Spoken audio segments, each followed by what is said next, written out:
My name's Norman J, MBE, DJ of Good Time Sound System, record producer and broadcaster.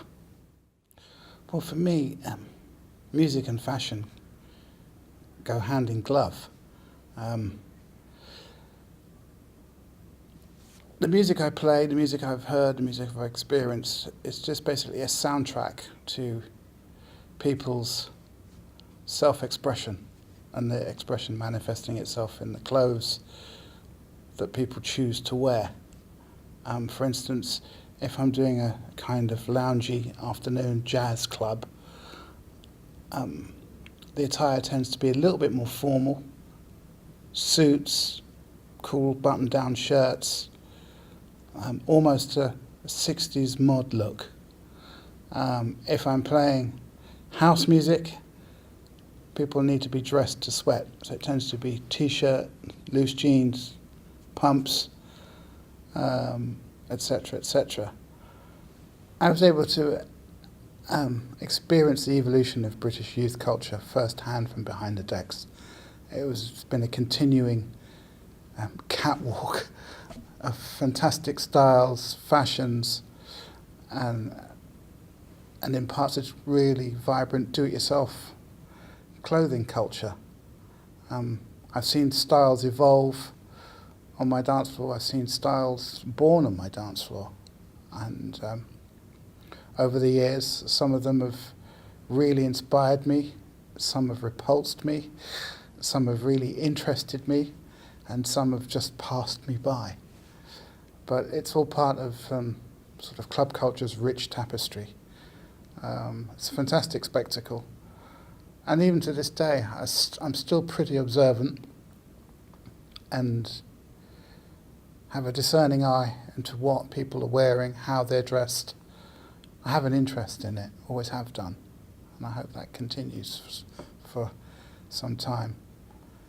But it's fantastic.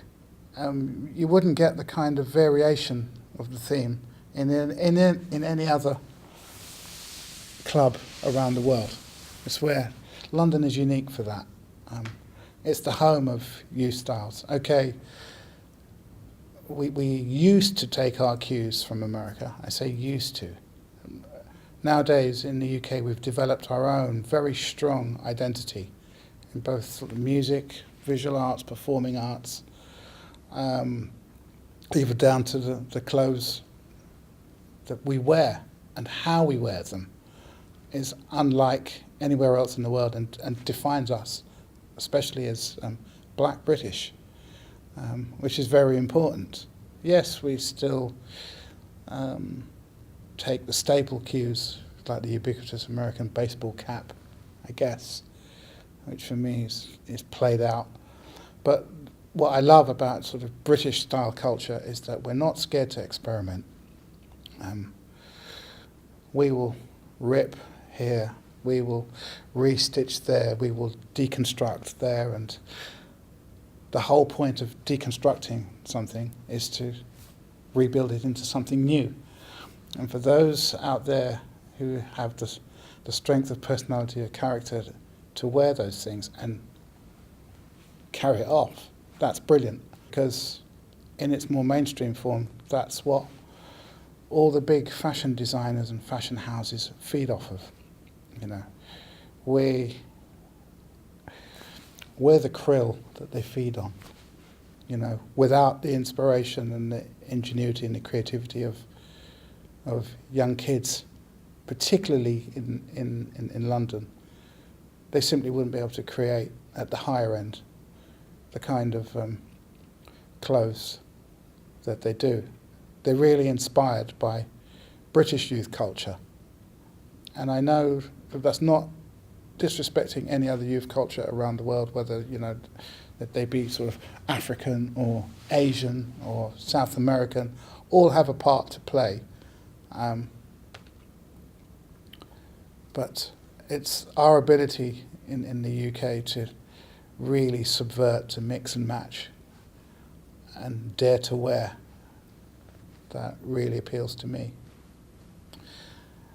I have a sizable collection of hats, but not as many as you might think.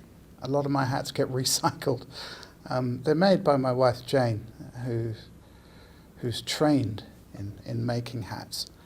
So fortunately, I'm in the position I'm in. I'm able to travel around the world, and I pick up hats wherever I see them. Some I just like purely from the aesthetic point of view. Some I never wear. I just like them. And I used to collect them. I don't anymore. But I'm constantly on the lookout, I guess, for something that unusual that I think would fit my personality at any given time. I have hats that I wear when I'm happy. There are hats that I wear when I'm melancholy. There are hats that I wear when I want to be invisible, i.e. by not wearing a hat, when I don't want to be recognised or bothered. But I guess just like a girl's favourite handbag or a favourite pair of shoes, I sometimes feel naked without my hat.